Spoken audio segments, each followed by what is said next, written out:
नमस्कार, आप देख रहे हैं वीके न्यूज और मैं दृष्टि उपाध्याय। उत्तर प्रदेश में पिछले कुछ दिनों से एक महिला टीचर के फर्जीवाड़े को लेकर सनसनी फैली हुई है, क्योंकि जिन स्कूलों को शिक्षा का मंदिर कहा जाता है उन स्कूलों में घपला करके और शिक्षा विभाग की आंखों में धूल झोंक कर एक महिला टीचर अच्छे खासे पैसे कमा रही थी, जिसकी शायद किसी ने कल्पना भी नहीं की होगी। मगर अब फर्जी प्रमाण पत्रों के आधार पर यूपी के 25 जिलों में नौकरी करने वाली महिला टीचर अनामिका शुक्ला आखिरकार पुलिस के हत्थे चढ़ गई है। हालांकि इस दौरान उसको 13 महीने की सैलरी करीब 1 करोड़ रुपए का भुगतान भी किया गया है, जिसने अब पुलिस की पूछताछ में अपना नाम प्रिया जाटव बताया है।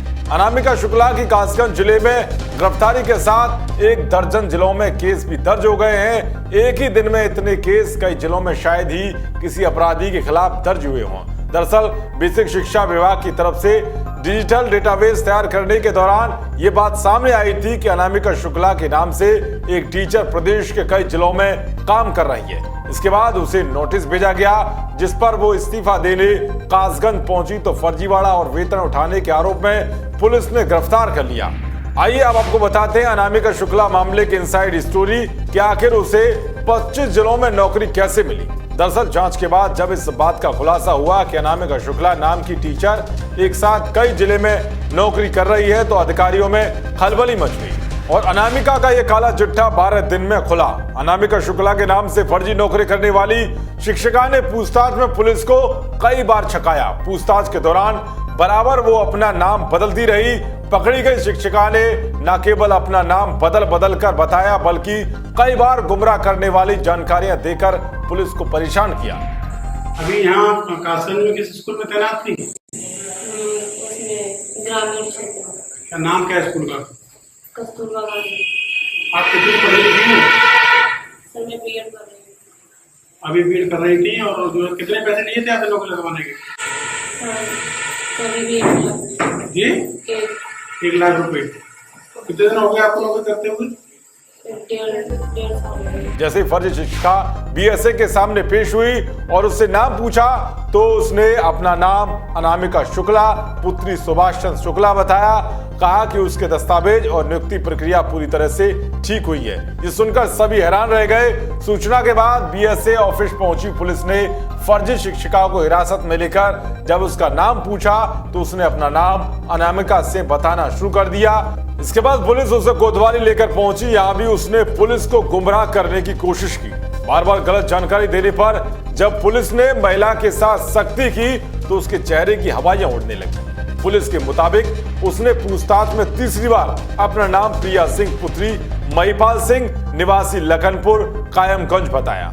अब पुलिस उसकी सच्चाई को खंगालने में जुट गई है। दरअसल कस्तूरबा गांधी आवासीय स्कूलों में संविदा पर लगने वाली नौकरी में दस्तावेजों की जांच नहीं होती है। साक्षात्कार के दौरान ही असली अभिलेख देखे जाते हैं। चयन मेरिट के आधार पर ही होता है। ऐसे में अनामिका के दस्तावेजों को आधार बनाया, क्योंकि इसमें ग्रेजुएशन को छोड़कर हाई स्कूल से इंटर तक 76% से ज्यादा अंक हैं। एक रिपोर्ट के मुताबिक जनपद कासगंज में पकड़ी गई कथित अनामिका, जिसका असली नाम प्रिया जाटव है, उसने बताया कि उसकी मुलाकात गोंडा के रघुकुल विद्यापीठ में बीएससी करते वक्त ही मैनपुरी निवासी राज नाम के व्यक्ति से हुई थी।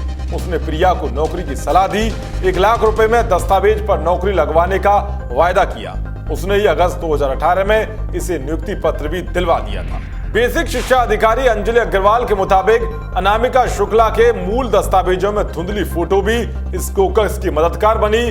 साक्षात्कार के दौरान ये फोटो देखी जाती है, लेकिन धुंधली होने पर अभ्यर्थी के आधार कार्ड और अन्य पहचान पत्र के आधार पर चयन किया जाता है। जिस तरह से बैंकों में अनामिका शुक्ला के नाम से खाता खुलवाया गया, उससे भी माना जा रहा है कि आधार कार्ड और अन्य दस्तावेज फर्जी तैयार कराए गए हैं। तुम्हें कोतवाली सोरो पुलिस ने बेसिक शिक्षा अधिकारी अंजलि अग्रवाल की तहरीर पर अनामिका के खिलाफ धोखाधड़ी और कूट रचित अभिलेख तैयार करने के मामले में धारा 420, 467 और 468 में मुकदमा दर्ज किया गया है। तो पुलिस धारा 471 लगाने की भी तैयारी कर रही है। इतना ही नहीं, शिक्षिका बनने के बाद प्रिया ने अनामिका शुक्ला के नाम से कासगंज में खाता खुलवाया।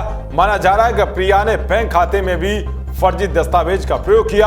हालांकि सरकारी कर्मियों के विभागीय दस्तावेजों को भी प्रमाण पत्र के रूप में प्रस्तुत करने पर बैंक खाता खोलने देती है, लेकिन बैंक में फोटो प्रमाण पत्र की जरूरत होती है। ऐसे में माना जा रहा है कि अनामिका ने बैंक में आधार कार्ड या अन्य कोई फर्जी दस्तावेज दिया होगा। इसकी भी पुलिस जांच करने में जुट गई है। बता दें कि अपने नामों में गड़बड़ करके फर्जीवाड़ा करने वाली महिला टीचर साल 2018 में भी बरेली में गड़बड़ी करते हुए पकड़ी गई थी। वो स्कूलों की काउंसिल में शामिल होने आई थी। फोटो में अंतर के चलते वो पकड़ में आ गई थी और अब बीएसए कार्यालय से लेकर कस्तूरबा स्कूलों तक अनामिका कनेक्शन को तलाशा जा रहा है। देश और दुनिया की तमाम खबरों को पाने के लिए देखते रहिए वीकी न्यूज। जय हिंद, जय भारत।